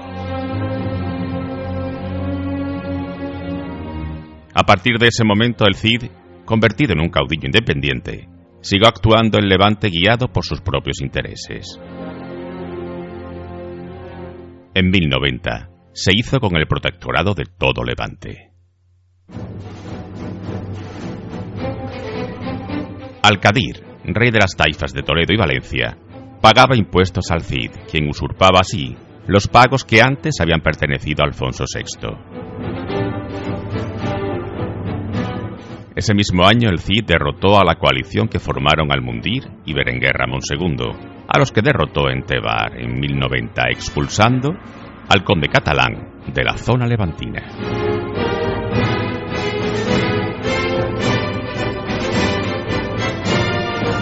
Mientras tanto, Alfonso VI, que pretendía recuperar la iniciativa en Levante, estableció una alianza con el rey de Aragón, el conde de Barcelona y las ciudades de Pisa y Génova, cuyas respectivas tropas y flotas participaron en la expedición, avanzando sobre Tortosa y la propia Valencia en el verano de 1092. Pero el ambicioso plan fracasó y Alfonso VI hubo de regresar a Castilla al poco de llegar a Valencia. Mientras, Rodrigo, que se encontraba en Zaragoza negociando una alianza con el rey de dicha taifa, lanzó como represalia una dura incursión contra La Rioja.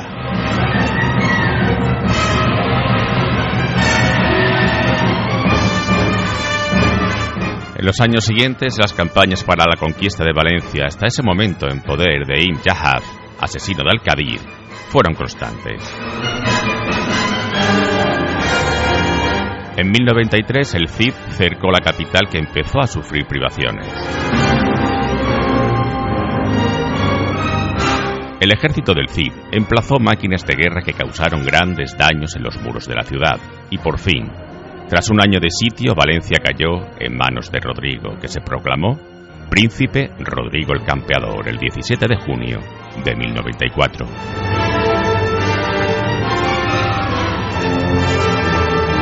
A pesar de la victoria, los intentos almorávides por recuperar la ciudad no cejaron, y a mediados de septiembre de ese mismo año, un ejército al mando de Abu Abdallah Muhammad ibn Tasufin llegó hasta Cuat de Poblet, a 5 kilómetros de la capital, y la asedió, pero fue derrotado por el Cid en una batalla campal. Esa victoria concedió un respiro al campeador, que pudo consagrarse a nuevas conquistas en los años siguientes. De esa forma, a finales de 1097, el Cid ganó Almenara y el 24 de junio de 1098 logró ocupar la poderosa plaza de Mubiedro, que reforzaba notablemente su dominio del Levante.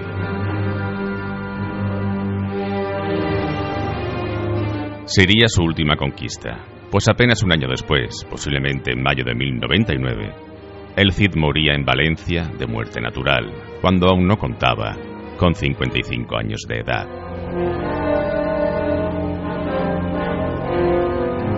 Aunque la situación de los ocupantes cristianos era muy complicada, aún consiguieron resistir 2 años más bajo el gobierno de doña Jimena, hasta que el avance almorávide se hizo imparable.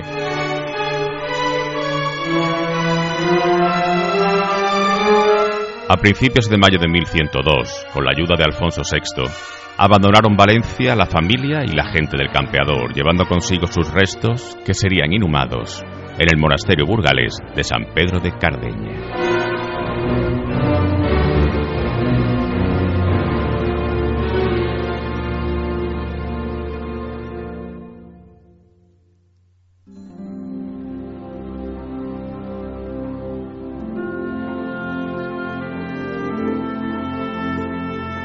Acaba así la vida de uno de los más notables personajes de su tiempo. Pero ya entonces había comenzado la leyenda.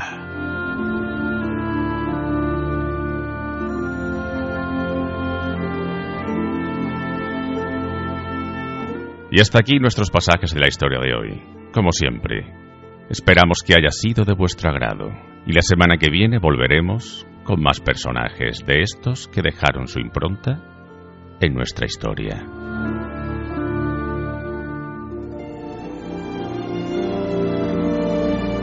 Mientras tanto, por favor, ser felices. Un abrazo de vuestro amigo Julio Porcel.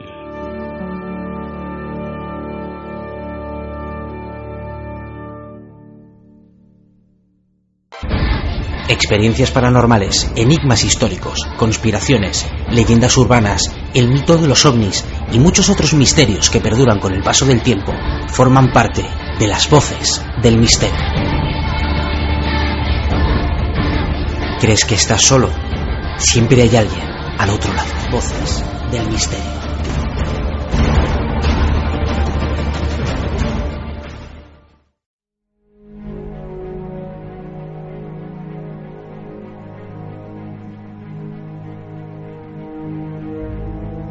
Mi corazón da un vuelco al ver a mi padre ante mí. Se supone que estás muerto, ¿no? Le pregunto recelosa. Me responde haciendo un guiño. Ah, sí, pero no pasa nada. ¿Y dónde está tu silla de ruedas, papá? A lo que él me responde. Ay, cariño, ya no me hace ninguna falta. Este sueño que hemos relatado lo ha facilitado Patricia Keeling.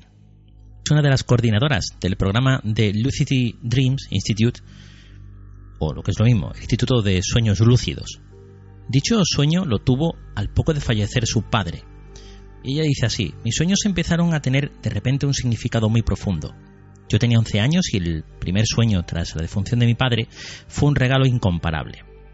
A esta temprana edad llegué a la conclusión de que la muerte conlleva algunos beneficios. Por aquel entonces Keeling no conocía el término sueño lúcido, pero mientras soñaba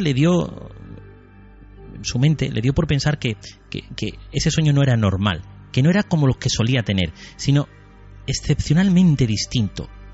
Y a partir de entonces, ella asegura que cada vez que veía a su padre, se daba cuenta de que estaba teniendo esa clase de sueño tan especial, distinto a los normales. Sus visitas aportaban gran paz a su alma, añadía, por supuesto. Décadas después, su conocimiento y experiencia en materia de los sueños lúcidos permitieron a Killing prepararse mentalmente para un encuentro onírico con un amigo íntimo que había fallecido de forma repentina. Y ella manifestaba lo siguiente: una semana tras su muerte me quedé boquiabierta al verle flotando a los pies de mi cama. Me di cuenta enseguida de que se trataba de un sueño, el sueño que había estado esperando. Su imagen era radiante y durante unos segundos sintió como si estuviera viajando a la fuente de su éxtasis, un estado de amor puro, eterno, infinito. Esa experiencia trascendente le ayudó a remodelar la respuesta emocional a su deceso de un modo que nunca podría haber imaginado antes de aquel sueño tan hermoso para ella. Si nos hemos alargado un poquitín en la descripción de estos sueños, los sueños de Killing, ha sido porque poner en relieve claramente que cuando nuestros seres queridos fallecen, es posible volver a reunirse con ellos en un espacio donde nuestra relación seguirá viviendo e incluso floreciendo. Pero, ¿qué implicaciones tiene tales experiencias?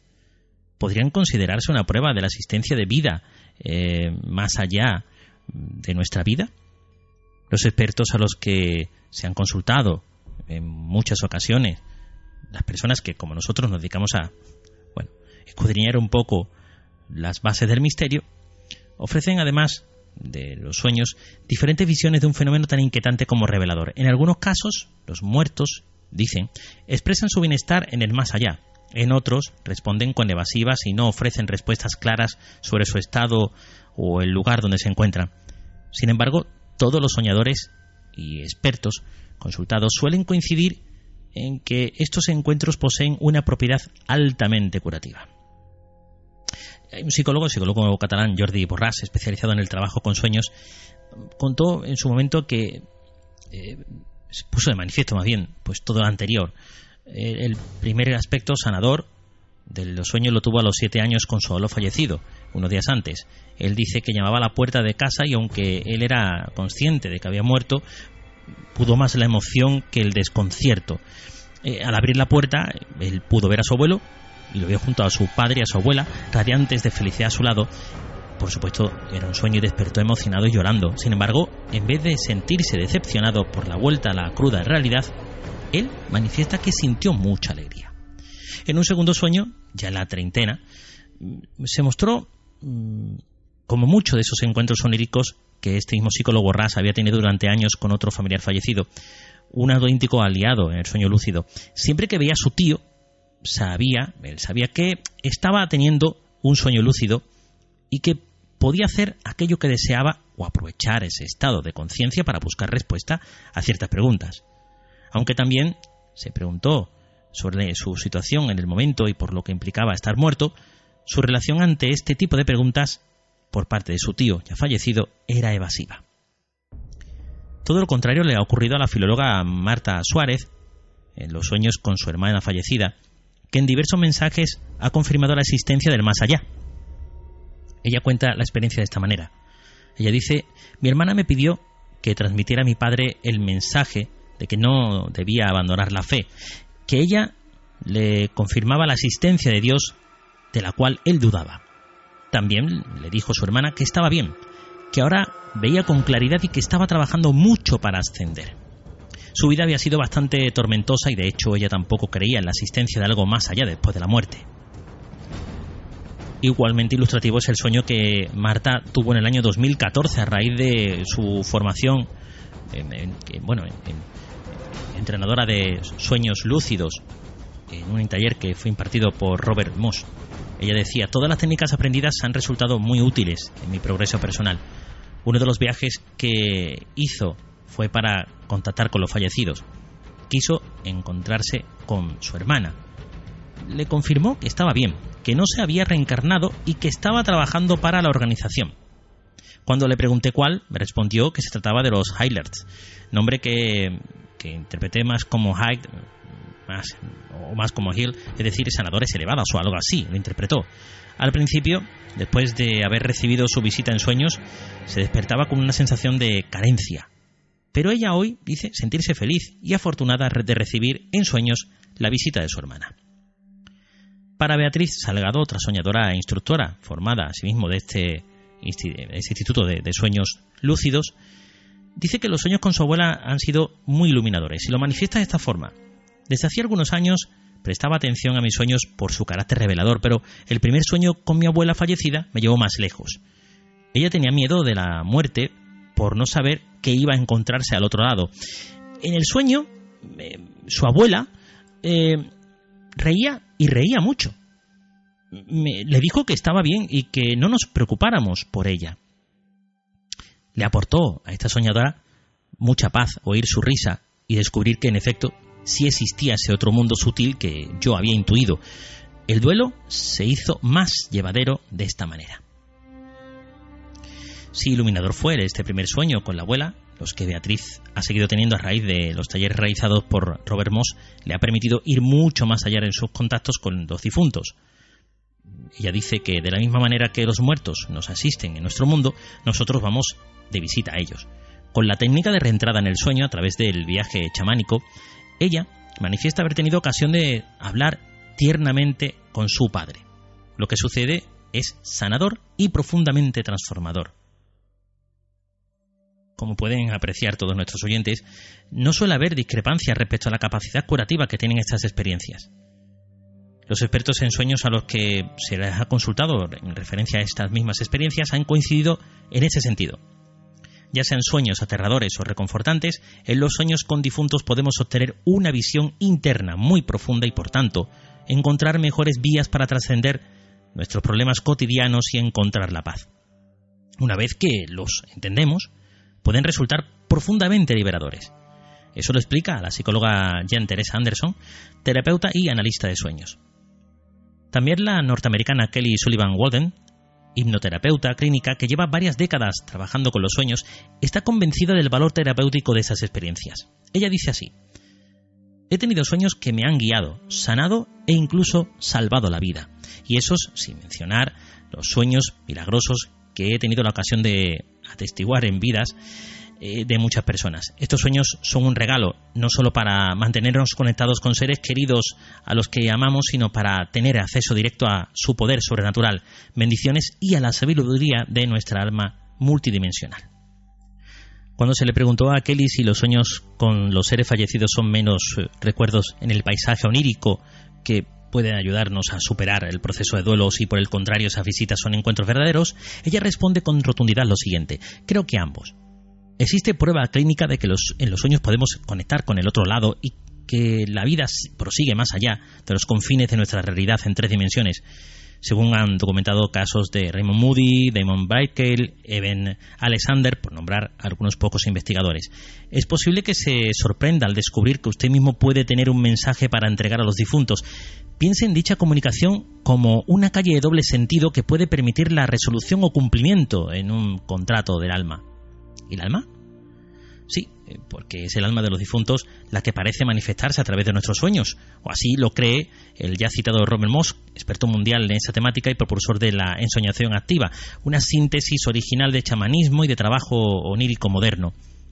Moss también nos ofrece un testimonio. Él mismo dice: como superviviente de una experiencia de casi muerte en la infancia, nunca he dudado de la supervivencia del alma o de la conciencia tras la muerte. Los encuentros oníricos con difuntos son el modo más sencillo de aprenderlo por nosotros mismos. A través del sueño consciente, es posible explorar las condiciones del más allá al objeto de prepararnos para nuestra muerte y ayudar a las almas de los difuntos. Los muertos están vivos de verdad, aunque ya no sigan en ese plano físico. Pero no todo el mundo comparte esa visión. J. Teresa Anderson, por ejemplo, dice que aunque cree que algunos sueños podemos contactar con la energía de los seres queridos que han fallecido, la visión es que la mayor parte de esos sueños no lo hacen así. Solamente reflejan nuestras carencias sobre la vida y la muerte o nuestro proceso emocional en relación con la persona fallecida. Cuando su memoria aflora, nuestros sueños necesitan procesar pensamientos, creencias, emociones, etcétera, para dar sentido a nuestro mundo. igualmente crítico se encuentra el investigador de lo paranormal Joe Nickell, quien argumenta que los informes que proporciona la gente de sus sueños pueden no ser fiables, por ejemplo, debido a los efectos de distorsión de la memoria, ego, superstición y otros factores. De hecho, incluso un sueño vulgar puede acabar siendo especialmente poderoso si posee un contenido relacionado con el más allá. Entre las clases de sueños que suelen ser extremadamente vívidos y en apariencia reales, Nickell menciona el sueño lúcido o sueño despierto, al parecer el más habitual como fuente de visitas, según se ha constatado por los diversos testimonios que se han recogido a lo largo de la investigación realizada. Pero mientras que Nickell califica de anecdóticos y no contrastados a este tipo de contactos y señala que la voluntad del soñador para creer puede ignorar cualquier tentación de examinar críticamente los hechos, Jim Alexander, autor de diferentes guías para facilitar el sueño lúcido, se muestra mucho más abierto al respecto.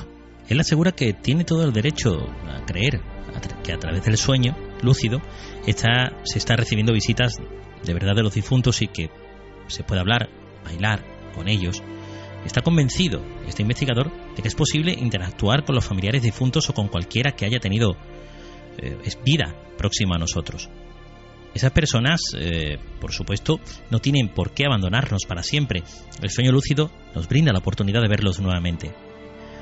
Por su parte, el investigador Moisés Garrido, en su ensayo ¿Están muertos entre nosotros?, cuestiona si los contactos corresponden a manifestaciones de personas desencarnadas o si estas proyecciones lo están solamente nuestro inconsciente a modo de alucinaciones para compensar de alguna forma la pérdida de un familiar muy querido.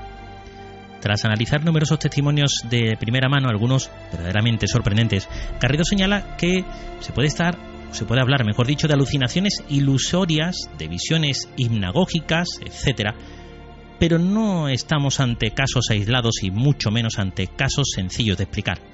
Él dice que si se plantea la posibilidad de que los muertos existen y siguen viviendo en un mundo o dimensión más allá de nuestro mundo físico, cabría preguntarse si esas experiencias probarían el supuesto contacto entre ambos mundos. Abren un resquicio a través del cual se puede vislumbrar destellos de una realidad mucho más amplia, una realidad que de existir todos terminaríamos visitando algún día. Para concluir, debemos hacer una pregunta, y de hecho, pues la pregunta se la podríamos haber hecho al investigador Stephen LaBerge, el mayor experto mundial en sueño lúcido. Le hubiéramos preguntado qué significan estas experiencias y seguro que él hubiera respondido tal como lo hace en algunos trabajos y tratados que él, por supuesto, hace y escribe para poder divulgar estos sueños lúcidos y el contacto con el más allá. Él diría o dice esto: los sueños lúcidos pueden ayudar a las personas a resolver asuntos emocionales inconclusos con miembros de la familia y amigos íntimos. En ellos es posible una resolución. Los sueños no hacen volver a los difuntos, pero los encuentros con ellos son lo bastante reales como para permitir sentir que estamos con ellos de nuevo y que siguen vivos en nuestro corazón. Abre tus oídos. Se escuchan sonidos extraños. Susurros del más allá invaden tu radio. La historia y el enigma se abren paso a través de las ondas. Los especialistas más experimentados se reúnen cada viernes en esta sintonía. Únete a nosotros, amante de lo desconocido.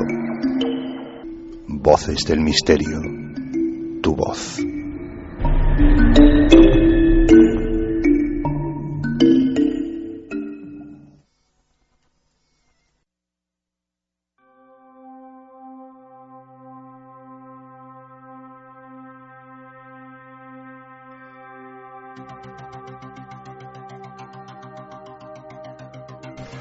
Y hasta aquí nuestro programa de hoy, con la participación de nuestros compañeros Ana Garrido, Adrián Martínez, Antonio Pastor, Julio Porcel y Jesús García.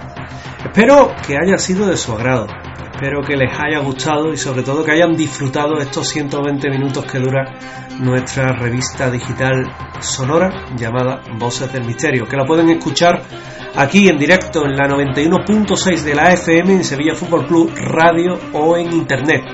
Les esperamos y les emplazamos a una próxima cita. Será el viernes que viene a las 8:30 de la noche hasta las 10:30 y también pueden escucharnos en nuestra redifusión. Hasta entonces, pásenlo terroríficamente bien.